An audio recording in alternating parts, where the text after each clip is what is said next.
तो जैसा कि पिछले एपिसोड में हमने देखा था, फिलहाल जो अपना लीलू भाई थे वो अपने प्रैक्टिस में लगे हुए थे। कोई ब्रीदिंग टेक्निक था जिसे ये मास्टर कर रहा था आगे।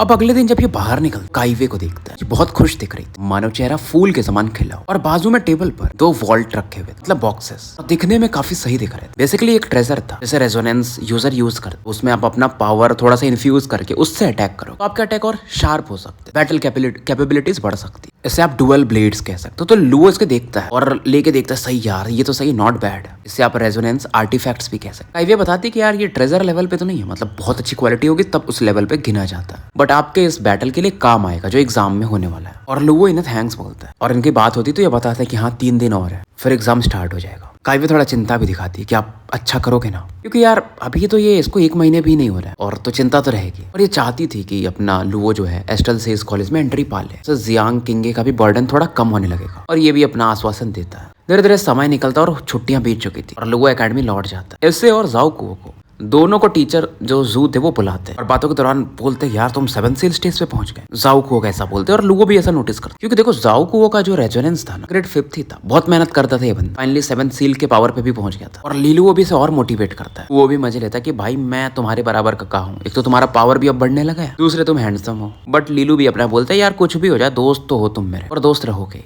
तो थोड़ा इनका हंसी मजाक चलता है और मतलब टीचर जो दिखाते हैं कि देखो टॉप 20 में कौन कौन लोग। लीलू का तो नाम था ही, साथ में नंबर 1 पे लू किंगेर, फिर सॉन यूनफेंग, डिफा किंग वगैरह दिखते हैं। और डीन फिर इन 20 लोगों को बुलाकर मोटिवेट करते हैं कि एग्जाम 3 दिन बाद है, तुम लोगों को अच्छा करना पड़ेगा ताकि हमारे साउथ विंड एकेडमी का नाम ऊपर बना रहे। और ये बताते हैं कि देखो एस्ट्रल सेज कॉलेज ने 50 सीटें ही दी हैं इस बार कियांसू प्रोविंस। पहले थोड़ा ज्यादा देते थे, आई गेस 100 ऐसा कुछ था पहले, तो इस बार एग्जाम टफ होने वाला था। और ऐसा पहले क्या होता था कि जैसे टॉप 10 कॉलेजेस जो हो गए यहाँ जैसे साउथ विंड एकेडमी वगैरह, उन्हें स्लॉट्स मिलता था। साउथ विंड एकेडमी को 10-15 मिल जाते थे, फिर उसके नीचे वाले को 8-10 ऐसा करके। लेकिन इस बार कंपटीशन तगड़ा था तो थोड़ा बहुत था पैसा, जो मतलब कॉलेज टॉप करेगा उसे थोड़ी प्रायोरिटी तो मिलेगी। कंपटीशन के बावजूद कुछ स्लॉट्स उन्हें और मिल जाएंगे क्योंकि उन्होंने टॉप किया। और नीचे वाले को वैसे टीचर लिन फेंग थे अपनी लू किंगेर को बोलते कि सब तुम्हारे ऊपर है, तुम ये टॉप कर सकते, इससे हमारे साउथ विंड एकेडमी को थोड़ा सपोर्ट मिल जाएगा। अब किंगेर भी बोलती है कि मैं अपना बेस्ट ट्राई करूंगी। और फिर ये बताते हैं कि देखो कल से तुम लोग व्हाइट स्पिरिट गार्डन में इकट्ठा होना, एग्जाम का लोकेशन वही है, वहीं बाकी जो स्कूल कॉलेजेस के लोग से मिलेंगे। तो जो इनकी डेवलपमेंट टीम थी वगैरह अगले दिन इन्हें लेकर के एरिया में निकल जाती है। और फिर ये कुछ वो पुरानी बातें याद कर, जियांग किंग ने एग्जाम दिया था ये फाइनल वाला, सबको सप्रेस कर दिया, मतलब वो इतनी डोमिनेंट है, हस्बैंड एकेडमी इजीली जीत गया। अब लीलू वो अपना देखे तो भाई इसके में कितने अप्स एंड डाउन्स रहे, लेकिन फिर भी लौंडा काफी एक्साइटेड था। तो ये जो व्हाइट स्पिरिट गार्डन था ये एक पहाड़ था व्हाइट स्पिरिट माउंटेन करके, उसके एरिया में था। तो कॉलेजेस वगैरह वाले बहुत सारे लोग पहुंच चुके थे, माहौल काफी सही था। अब लोग यहाँ पर डिस्कशन करते यार ये साउथ विंड एकेडमी के टॉप 20 लोग हैं ना, वो लड़की बड़े बालों वाली पक्का वो लू किंगेर होगी, अभी तो बेस्ट है वो साउथ विंड एकेडमी में, शायद वो इस बार टॉप भी कर जाए इस फाइनल एग्जाम में। तो कोई दूसरा बोलता नहीं यार ईस्ट पूल एकेडमी में एक बंदा है स्टीव वांग करके, वो इसको टफ कंपटीशन देगा। फिर उनमें से कोई पूछता यार ये साउथ विंड में लीलुओ करके है ना, यांग किंगे का शायद फियांसे, उतनी सुंदर लड़की गॉडेस, ये कैसे उसको मिल गया। कोई और बोलता है यार वो बंदा भी बहुत हैंडसम, फिर कोई उसके तरफ इशारा करता है कि वो है। फिर अपना अलग अलग डिस्कशन चलते कि यार इसने एक मैच ड्रॉ भी कराया था सॉन यूनफेंग के खिलाफ। यहीं पर एक स्टोन पवेलियन को दिखाया जाता है पर 3 लोग साउथ विंड एकेडमी के लोगों की तरफ देख रहे हैं, यंग मैन और एक यंग वुमेन। एक तो थोड़ा सा एकदम अलग ही सन के समान दिख रहा, वुमेन जो 3 ड्रेस पहने, कुछ टैटूज भी बने हुए थे बॉडी पर। बंदे का नाम था जियान लियांग, ये टियांसू प्रोविंस का जो डॉन एकेडमी था वहां का लौंडा था, टॉप स्टूडेंट था वहां। दूसरा बंदा जो थोड़ा स्किनी दिख रहा था जोंग जेनिथ एकेडमी का टॉपर, लड़की जिसने टैटू बनवाए थे उसका नाम था चीशु, और ये थी डस्क लाइट एकेडमी की। जैसा जियांग लियांग बोलता यार वो लू किंगेर स्ट्रॉन्ग दिख रही है, जोंगफो भी बोलता हाँ। फिर एक बार को एक जियांग किंगेर का भी डिस्कशन करते कि उस अच्छा हुआ कि हम उनकी बैच में नहीं तो 9th ग्रेड की रेजोनेंस के बंदे टक्कर के नहीं थे हम। और इस बार की साउथ विंड एकेडमी उतनी भी स्ट्रॉन्ग नहीं है, एक लू किंगेर है, दूसरा सॉन यूनफेंग, जिन पर थोड़ा हमें ध्यान देना पड़े, बाकी तो एवरेज बंदे हैं। फिर चीसू पूछती है लीलुओ का क्या बोलते हो, मैंने सुना था उसने बैटल ड्रॉ करा दिया था सॉन यूनफेंग के साथ। जियांग लियांग बोलता है यार वो थोड़ा सा डिफेंस में अच्छा था और टाइम निकाल लिया, ट्रिकी है बंदा वो बट उतना स्ट्रॉन्ग नहीं, बट फिर भी बोलते यार वो बंदा है तो हैंडसम। फिर भी जियांग लियांग थोड़ा चौकन्ना था, इन लोगों का मेन टारगेट ही थे साउथ विंड एकेडमी वाले, इस बार इन्हें बेस्ट नहीं आने देना टॉप नंबर पे। चीसू स्माइल करती है कि अगर वो बंदा बोलता नहीं तो शायद ही हम मिल के ये स्ट्रेटेजी बना रहे होते, और वो बंदा कोई और नहीं शी हुआंग था, जिन्होंने अपना गुट बनाया था इनके साथ। इन्हें साउथ विंड एकेडमी को हराना है, मतलब लू किंगेर को पहले ही बाहर कर देना है। अब इधर लुओ और ज़ाओकुओ को दिखाया जाता है, ये अपने कमरे में था और चीजों को इकट्ठा कर। अभी अचानक से बंदा कि कुछ इन्फॉर्मेशन खरीदना है। लुओ हंसता है, यूलांग तुम यहाँ पे क्या कर रहे हो? वही बंदा था जो खून की उल्टियां कर रहा था। अब यूलांग बताता है कि देखो जितने भी टॉप स्टूडेंट है ना, मेरे पास सबका इन्फॉर्मेशन है, ये तो बताओ। और इसके थ्रू ये पैसा भी बना रहा था लोगों को बेच के। अटल में तो लौंडा आया था, लेकिन इधर भी इसको पैसे बनाने थे। जैसे लुओ के बारे में उसमें लिखा हुआ, पहले एक कचरा हुआ करता था, आजकल जीनियस हो गया, बंदा कम बैक कर रहा है। इसका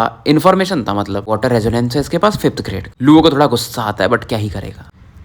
अब जब लुओ को गुस्सा आता है कि यार ये सब क्या लिखा हुआ है, तो यूलांग बताता है कि भाई से तुम्हें इन्फॉर्मेशन तो मिल रहा है कि तुम्हारे बारे में क्या चल रहा है आजकल मार्केट में, और जो पावरफुल लोग आए, बट कुछ भी बोलो इतने इन्फॉर्मेशन निकाल बस यूलांग ही कर सकता था। तो जो रैंकिंग थी यहाँ पर टॉप 10 में, फर्स्ट पे तो लू किंगेर थी, सेकंड पर ईस्टपुल एकेडमी का शी हुआंग, थर्ड पर डॉन एकेडमी का जियांग लियांग था। जैसा इसका भी लिखा हुआ था कि लोअर 7th ग्रेड का fire resonance, power level 8 seal stage पे। 4th प्लेस पे Song Yung Feng, south academy वाला अपना lower 7th grade eagle resonance और power level 8th seal stage. 5th पे वो लड़की थी चीशू, lower 7th grade poison resonance, 8 seal stage का पावर लेवल। 6वें नंबर पर जेनिथ एकेडमी का जोंगफू था, वाटर रेजोनेंस इसके पास भी था, lower 7th grade, power level 6th seal stage. तो लीलुओ ये सब चीजें पढ़ता है। लू किंगेर का जो पावर लेवल था, पहले रेजोनेंस का ग्रेड था अपर 7th ग्रेड, इस रेजोनेंस, और पावर लेवल ऐसा सस्पेक्टेड था कि उम्मीद किया जा रहा है कि शायद 9th सील स्टेज पे है। सेम शी वांग का था, अपर 7th ग्रेड लाइटनिंग रेजोनेंस और power level 9th seal stage, ऐसा उम्मीद लगाया जा रहा था। और लोगों को समझ में आता कि टॉप 10 थोड़ा चैलेंजिंग तो है, कि फिलहाल इसका पावर लेवल था 7th सील स्टेज पे, लेकिन था एक इसके पास फायदा वही कि इसका जो वाटर लाइट रेजोनेंस है, जैसे अगर आप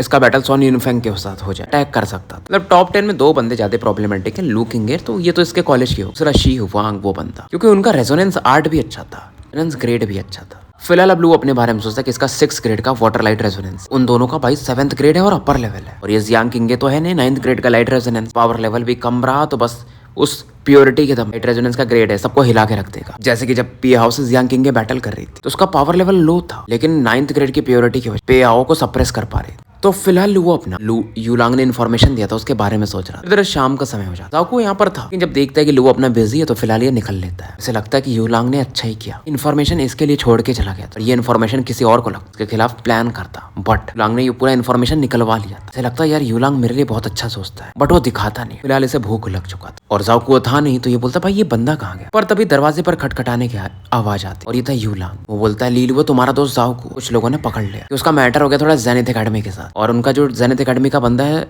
जोंगफू वो उसे घेर के है, और लुओ समझ जाता है, यूलांग भी समझ चुका था, इसे पता इतना मुझे समझ में आ रहा है वो तुम्हें टारगेट कर रहे हैं, क्योंकि उन्हें पता है कि ज़ाओकुओ तुम्हारा दोस्त है, तो अगर उसे पकड़ेंगे तो तुम्हें जाना ही पड़ेगा, क्योंकि जोंगफू की भी रैंकिंग टॉप 10 में थी। यूलांग भी ऑब्जर्व कर रहा था लुओ को, लुओ उठ के यहाँ से जा रहा, मतलब ऐसे लुओ मानेगा नहीं। उस लोकेशन को दिखाया जाता है जहाँ पर ज़ाओकुओ एकेडमी के स्टूडेंट इसे घेर के रखे हुए थे, बहस चल रहा था, और ये इल्जाम लगा रहे थे कि इसने इनके एकेडमी की एक लड़की को मोलेस्ट किया, छेड़छाड़ किया। लड़की को दिखाया जाता है भाई एकदम चबी सी मोटी सी थी, आपको बोलता भाई मैं इससे क्यों छेड़ूंगा, इतना भी मैं बुरा नहीं हूँ। और जब भागने को देखा था तो इन लोगों ने उसे घेर लिया कि भाई मैटर रिजॉल्व नहीं हुआ, तुम ऐसे नहीं जा सकते। आपको बोल रहा था भाई ये तो मेरे से भी ज्यादा मर्दानी है, मैं क्यों इसके पीछे जाऊँ। तभी लुओ की एंट्री होती है, किसी सुपरवाइजर को लेकर आया कि ये हमें मतलब एग्जाम में रोकने के लिए ऐसे ऐसे चीफ हरकतें कर रहा है। जोंगफू का चेहरा बन जाते, लगा था भाई लुओ आएगा ऐसे झगड़े वगड़े करेगा, बट इसने सीधा सीनियर को उठा के ले आया था जो यहाँ के रूल वगैरह बनाते होंगे जो, तो इनका बड़ा सा प्लान पूरा धराशायी हो जाता है, मैटर इजिली रिजॉल्व हो जाता है। मतलब जोंगफू वगैरह को तो यहाँ पर ग्राउंड में शायद कुछ टाइम खड़ा भी रहना पड़ता है। जोंगफू के जो गैंग के लड़के थे लड़कियां थे, भाई ये यंग लॉर्ड कितना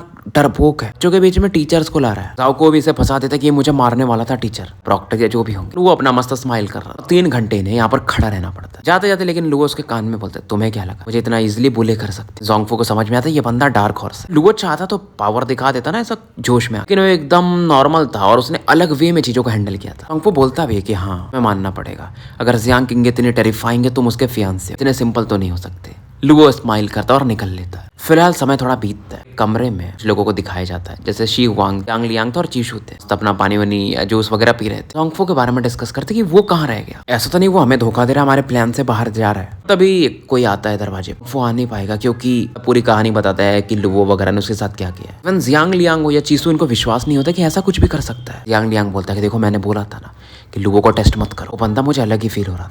लेकिन वो बस प्लान्स कर सकता है, तो बैटल में उस पर उतना फोकस करने की जरूरत भी नहीं। लेकिन फिर भी शिव वांग कहते हैं कि यार कुछ भी लुओ को शुरू में निपटा देंगे तो ज्यादा बेटर है, बाद में प्रॉब्लमेटिक नहीं होगा फिर कुछ भी। और हम सभी का गोल सेम है, साउथ विंड एकेडमी नंबर 1 नहीं आना चाहिए। और पहला हमारा टास्क यही है कि लू किंगेर को बाहर करना है। जियांग लियांग और चीशु हाँ में सारे लाते, क्योंकि लू किंगेर को हराना इन्हें पता था इतना ईजी नहीं जाएगा, तो इसलिए थोड़े से वो डाउट में थे। बट शिव वांग स्माइल करता कि उसकी टेंशन मत, प्लान कैसा करना है मैं सब अरेंज कर लूंगा। तो दोनों फिर हाँ में सारे लाते हैं कि ठीक है फिर तुम्हारे पे छोड़ते हैं ये चीजें।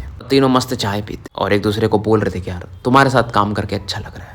तो देखो यार स्टोरी अभी थोड़ी स्लो है, बट जैसे जैसे हम आगे बढ़ेंगे ना इसकी स्टोरी अच्छी होती जाएगी, तो बने रहो साथ में। बात रही सूट ऑफ द ट्रूथ की, तो मैं आज शाम में एक मतलब पकड़ लो 20 मिनट का एक्सप्लेन तो कर ही दूंगा। तो फिलहाल 2 दिन निकल जाते और ये एकदम सुकून से निकल जाते। सीन शिफ्ट होता है और हमें व्हाइट स्पिरिट गार्डन के विंड रेस्टोरेंट को दिखाया जाता है। यहाँ पर लुओ और अपना जाओ खाना खाने गए थे। वो देखते यार यहाँ पर बहुत सारे लोग हैं, निकल ही रहे, तभी इन्हें साइड में लू किंगेर दिखती है और इन्हें मतलब जगह नहीं मिल रहा था और किंगेर तो बैठी थी। इनके दिमाग में मतलब आइडिया आता है यार चलो उसी के टेबल पे बैठ जाते जहाँ पर पहले से डीफा किंग और सॉन यूनफेंग भी थे। और किंगेर भी बोलती यार बैठ सकते तुम लोग, कोई दिक्कत नहीं, यहाँ पर खाली जगह है। डीफा किंग एक नजर लीलुओ को देखती बट कुछ बोलती नहीं, अपना पानी पी रही थी। सबसे ज्यादा बुरा किसी को अगर लग रहा था सॉन यूनफेंग को कि मेरे और किंगेर के बीच में ये फिर से आ गए। यूनफेंग थोड़ा सा बात करने की कोशिश करता है कि लुओ मैंने सुना कि तुम प्रॉब्लम में फंसे थे, तुम ऐसे हमारे साउथ विंड एकेडमी का नाम खराब कर दोगे। लीलुओ बोलता है यार अगर तुम्हें ऐसा बुरा लग रहा है ना तुम एक काम कर सकते हो, साउथ विंड एकेडमी को छोड़ ही दो, तो फिर तुम्हें बुरा नहीं लगेगा। मतलब हमेशा ये एकदम जहरी उगलता था अपना लुओ। तो फिलहाल इनकी थोड़ी तीखी बहस होती है और लू किंगेर फिर मैटर को शांत करती है और ये फिर एग्जाम की बातें करते हैं कि यार कल के बाद एग्जाम स्टार्ट हो रहा है, कल से उम्मीद है सबकी तैयारियां अच्छे से हो गई होंगी। फिलहाल ये अपना मील कर ही रहे, दूसरी तरफ स्पूल एकेडमी का शिव वांग आ चुका था। इनकी तरफ आता है कि क्या मैं यहाँ पर बैठ सकती। किंगेर बोलती कि नहीं यार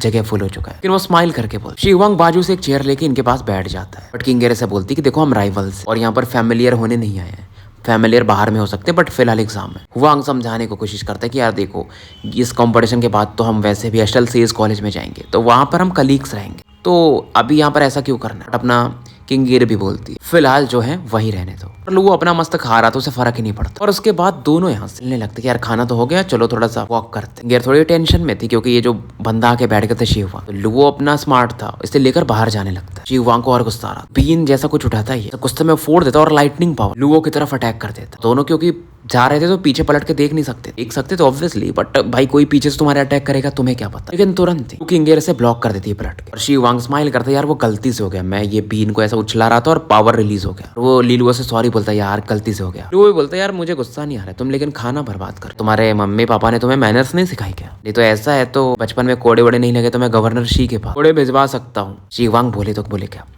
फेक स्माइल करता और बोलता है यंग लॉर्ड आप सही बोल रहे हो, अगली बार से मैं इस चीज का ध्यान रखूंगा। लीलुओ बोलता है बहुत सही यार, तुम अपनी गलतियों को समझ रहे हो, रेक्टिफाई कर रहे हो, you are a good boy. और जाओ को के साथ ये निकल जाता है। फिलहाल यूनफेंग भी यहाँ से निकल जाता है और वो लड़की फाकिंग भी जाते जाते यूनफेंग थोड़ा सा लुक देता है शिव वांग को कि भाई ये क्या कर रहे हो। लेकिन फिर भी कि जाने के बाद मतलब शिव वांग सोच रहा था ये लीलुओ पावरफुल नहीं है क्या उतना, मतलब या ये अपने पावर्स छिपा रहा है क्योंकि उसने अटैक ही नहीं किया था ना लीलुओ ने। फिर ये बोलता है यार कितना भी पावरफुल होगा उतना भी नहीं होगा, इन फोकस मेरा लू किंगेर पे ही रहेगा। और समय निकलते देर तो लगता नहीं है, तो फाइनल एग्जामिनेशन का दिन आ चुका था। जो पूरा एरिया था थोड़ा समुद्र के आसपास का एरिया था और समुद्र के समान लोग भी यहाँ पर इकट्ठा हो चुके थे इस बैटल को देखने के लिए। जैसे कि साउथ विंड एकेडमी के वेशा आ चुके थे, गवर्नर मैंसन के सीकिंग भी आ चुके थे। वेशा मतलब डीन जो है टॉप पोजीशन पे जाके बैठ जाते, मस्त इनके लिए रिसेप्शन बना हुआ था, गवर्नर से उन्हें ग्रीट करते। में डीन वे भी स्माइल करते बट अंदर में दोनों का अलग ही चलता था। डीन वे मजा लेते कि मैंने सुना गवर्नर की आपको अच्छा नहीं लगता, हमारे साउथ विंड एकेडमी टॉप पर है। बदले में वो गवर्नर भी बोलता यार ये सब तो अफवाहें चलते रहती है और फिर तारीफ भी करता कि यार आपकी साउथ विंड एकेडमी तो टॉप की है पता, लेकिन इस बार चीजें बदल जाए। और डीन मजे लेते कि देखो जब हमारे साउथ विंड एकेडमी का नाम चल रहा था तो ये जो आपका ईस्ट पूल एकेडमी है इसके तो चर्चे भी नहीं थे, पैदा भी नहीं हुआ था ये। तो दोनों की अपनी बहस चलती कि क्या पता इस बार चीजें बदल जाए। तो बेसिकली जो ये जो शी वांग का बाप था गवर्नर शी, थोड़ा जहरीला आदमी था, थोड़ा जेलस आदमी था। तो गोल्डन ड्रैगन बैंक के जो प्रेसिडेंट है लू वो भी यहाँ पर आ चुके थे क्योंकि ये नॉमिनेशन इन लोगों के लिए भी मायने रखता। एलियन के दूसरे पार्ट में काई वे यान लिंकिंग वगैरह भी पहुंच चुकी थी, उन्हें भी अपने यंग लॉर्ड का बैटल देखना था। कुछ जियांग किंग के चाहने वाले पर पहुंचे हुए थे। जो काईवे थी ना टेबल पे हल्का सा झुकती है वे में और केला कुछ हिल रही है जो एकदम अधाएं दिखा रही हो। भी लड़का देख लेना तो भाई एकदम आग निकलने लगे उसके अंदर। लिंकिंग बोलती तुम सुधर नहीं सकती हो ना। काईवे मजे लेती कि यार कोई नहीं है यहाँ पर, तुम भी खाओ ना केले, थोड़ी और मैच्योर हो जाओगी। तो फिलहाल दोनों का इधर अलग हंसी मजाक चलता और काईवे हंस रही थी और माफी मांग रही थी मुझे माफ कर दो मैं गलत थी। वो एक दूसरे को फिर चिमटियां काटने लगती है। फिर इनका सीरियस डिस्कशन होता है। यार लिंकिंग बोलती है कि देखो यार लुओ का जो पावर लेवल 7 सील पे है, टॉप 10 में जाना तो मुश्किल होगा इसके लिए, लेकिन लू किंगर अगर टॉप कर जाता तो तुम्हें एकेडमी प्लेस मिलेगा, तो उन्हें 15 स्लॉट्स एक्स्ट्रा मिल जाएंगे। तो लीलुओ को तो मिल ही जाएगा एंट्री फिर एस्ट्रल सेज कॉलेज में। अगर आप टॉप 10 में आते हो तो आप डायरेक्ट एंट्री आपकी उस कॉलेज में। टॉप 10 में नहीं आते हो और आपका कॉलेज फर्स्ट रैंक पे आ जाता है, आपके कॉलेज को 15 सीटें एक्स्ट्रा मिलती है। तो आपके डीन के ऊपर डिपेंड करता है कि वो कौन से लोगों को भेजना चाहते हैं। बट काइवे बोलती है मुझे नहीं लगता, मेरे हिसाब से यंग लॉर्ड टॉप 10 में एंटर कर जाएंगे। यान लिंकिंग थोड़ी सरप्राइज हो जाती है, काइवे के अंदर इतना कॉन्फिडेंस कहाँ से आ रहा है। काइवे बताना शुरू करती, तुम वो कैसे जज मत करो कि बहुत फ्रेंडली है, बहुत वार्मथ दिखाता है लोगों को, उसके हड्डियों में एक अलग प्राइड है, वो उन लोगों का बेटा है, जियांग किंगे का फियांसे है ना, इजीली तो वो गिव अप नहीं करे। फ्री में जाने में अच्छा नहीं लगेगा एस्ट्रल सेज कॉलेज में। मतलब अगर वो लड़की लू किंगर ला देती है फर्स्ट तो स्लॉट मिल जाए, वो अपना खुद पोजीशन बनाना चाहेगा। चीज और बोलती है कि मुझे ये लगता है हमारे यंग लॉर्ड सिंपल नहीं है, कि कुछ हिडन एबिलिटीज भी। ये सोच के यान लिंकिंग भी थोड़ा सोचने लगती, क्योंकि यार एक बंदे में इस बंदे ने इस लेवल पर पहुंच, इतना ईजी तो नहीं होता है। यान लिंकिंग भी बोलती उम्मीद तो मैं यही करूंगी कि वो टॉप 10 में एंटर कर जाए, लोगों का मुंह और बंद हो जाएगा। क्योंकि अगर लुओ स्ट्रॉन्ग नहीं रहेगा ना और एस्ट्रल सेज कॉलेज में ऐसे एंट्री करता है, वहां पर उसकी परेशानियां बढ़ने वाली, वहां पर उसे पता चलेगा कि जियांग किंगे कितनी फेमस है। इधर लुओ को दिखाया जाता बाल जिसके सिल्वरी ग्रे थे, लोगों को बहुत चुपते भी थे। अब यहाँ पर एस्ट्रल सेज कॉलेज के टीचर्स में से एक बंदा आया हुआ था। भाई वो एग्जाम को आगे बढ़ाते, नोटिस करते कुछ प्रॉब्लम्स तो नहीं, वो अपने को इंट्रोड्यूस करते कि मेरा नाम मेंटर अनिल है, एनली है, एस्ट्रल सेज कॉलेज का टीचर हूँ। आप सभी को यहाँ पर आने के लिए शुक्रिया। मैं एग्जामिनेशन के रूल बता देता हूँ जो कि पॉइंट बेस्ड होगा, और उसके बाद सभी स्टूडेंट्स क्रिस्टल के समझ लो टोकन जैसा कुछ मिलता है, और ये बताते देखो जब एग्जाम शुरू होगा तो 2 राउंड, उसी के हिसाब से तुम्हें पॉइंट्स मिलेंगे। एग्जाम में तुम दूसरे का साथ फिलहाल नहीं दे सकते 2 एग्जाम्स के दौरान, उसके बाद तुम सपोर्ट कर सकते हो, दूसरे के क्रिस्टल पॉइंट्स चुरा सकते हो। और तुम्हारा जो डेस्टिनेशन होगा वो साउथ वेस्ट साइड का व्हाइट स्पिरिट माउंटेन है, वहां पर पहुंचना। यहाँ पर एंशिएंट सिटी का रूइंस है जिसे व्हाइट स्पिरिट रून्स कहा जाता है। वहां पर पहुंचोगे तुम्हें रूल्स समझ में आ जाएगा। तो रूल्स ये बता चुके और एग्जाम फाइनली शुरू करते। तो एग्जाम यहाँ पर शुरू हो चुका था। स्टोरी यहीं समाप्त करते हैं और मिलते हैं फिर कल एक नए वीडियो के साथ।